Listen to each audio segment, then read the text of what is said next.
और एक बड़ी खबर इस वक्त आ रही है, माफ कीजिए अनुज आपको रोक रही हूं। अरविंद केजरीवाल का ईडी को जवाब। बड़ी खबर यह है कि अरविंद केजरीवाल ने ईडी को जवाब दिया है आज पूछताछ को लेकर के जो उनसे होनी थी उसको लेकर के एनफोर्समेंट डायरेक्टरेट की टीम को दिल्ली के मुख्यमंत्री अरविंद केजरीवाल ने जवाब दिया है।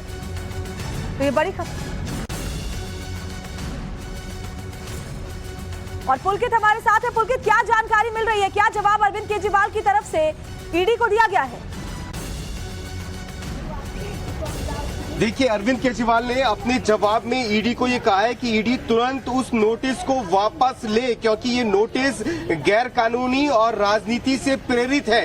ये अरविंद केजरीवाल ने लिखित में ईडी को जवाब भेजा है और साथ ही ये भी कहा है कि बीजेपी के कहने पर ये नोटिस भेजा गया। ये आरोप अरविंद केजरीवाल लगा रहे हैं अपने उस नोटिस में जो उन्होंने ईडी को भेजा है। नोटिस इसलिए भेजा गया है ताकि मैं 4 राज्यों में चुनाव प्रचार नहीं कर पाऊं। ये अरविंद केजरीवाल का ईडी को जवाब भेजा गया है और साफ है कि 11 बजे अरविंद केजरीवाल को ईडी दफ्तर पहुंचना था। 11:30 बजे का वक्त दिया गया हो पुलकित अरविंद केजरीवाल की तरफ से, लेकिन उन्हें पेशी के लिए पहुंचना होगा। राकेश का मैं रुख कर लेती हूँ। राकेश, जवाब तो दिया गया है, नोटिस को गैर कानूनी अरविंद केजरीवाल बता रहे हैं, लेकिन 11 बजे का जो समय है वहां पूछताछ के लिए तो उन्हें पहुंचना ही होगा आज।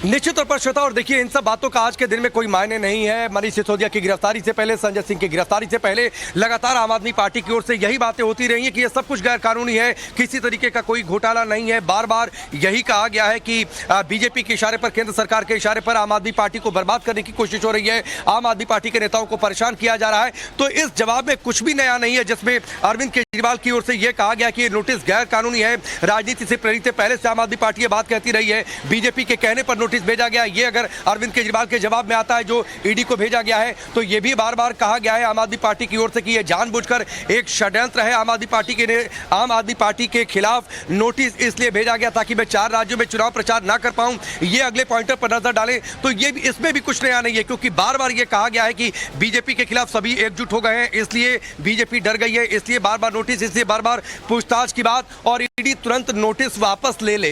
तो इसमें इस बात को कहने की क्या जरूरत है? आज 11 बजे का समय है, आपको ईडी के सामने पेश होना है। इस तरीके के जवाब का कोई मतलब नहीं है। बेहतर होता कि ईडी दफ्तर आए 11 बजे का सकते हैं, क्योंकि विधानसभा चुनाव होने वाले, तो एक तरह से पॉलिटिकल माइलेज लेने की कोशिश राकेश ये नजर आती है अरविंद केजरीवाल की। और इस केजरीवाल ने राजनीतिक चाल इसको कह सकते हैं चली है, क्योंकि इस बात का हवाला दे रहे हैं कि जानबूझकर ये सियासत से प्रेरित होकर उन्हें नोटिस भेजा गया। अनुज, आप अपनी बात पूरी करें, आप जानकारी देते हैं वहां पर क्या हालचाल है और क्या तैयारियां दिख रही हैं?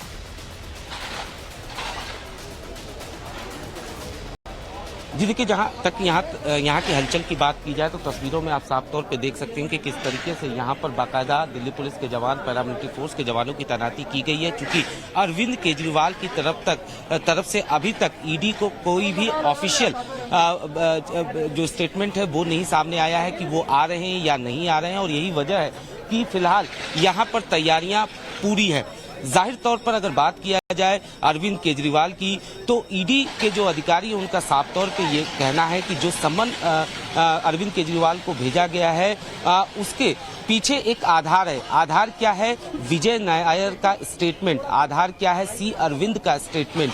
इतना ही नहीं, राघव मगुंटा का स्टेटमेंट। ये तमाम ऐसी चीजें हैं जो कहीं न कहीं इस तरफ साफ तौर पे इशारा करती है कि किस तरीके से जो ये पॉलिसी बनाई गई, जिस तरीके से सी अरविंद ने अपने बयान में साफ तौर पे ये कहा कि अचानक मार्च महीने में उन्हें अरविंद केजरीवाल के घर पर मनीष सिसोदिया बुलाते हैं और एक डॉक्यूमेंट्स देते हैं जिसमें साफ तौर पर पहली बार उन्हें ये पता चलता है कि जो होलसेल का कारोबार है शराब से जुड़ा हुआ, वो निजी कंपनियों को दिया जा रहा है। यानी इसकी चर्चा इससे पहले उनका साफ तौर पे अपने स्टेटमेंट में था कि इससे पहले इसकी चर्चा कह रहे हैं आप, और इस बात का कोई मतलब नहीं है। सीधे सीधे पॉलिटिकल माइलेज लेने की कोशिश अरविंद केजरीवाल की तरफ से की जा रही है, क्योंकि पहले ही इस मामले में उनके जो कई मंत्री हैं वो जेल के अंदर है और ऐसे में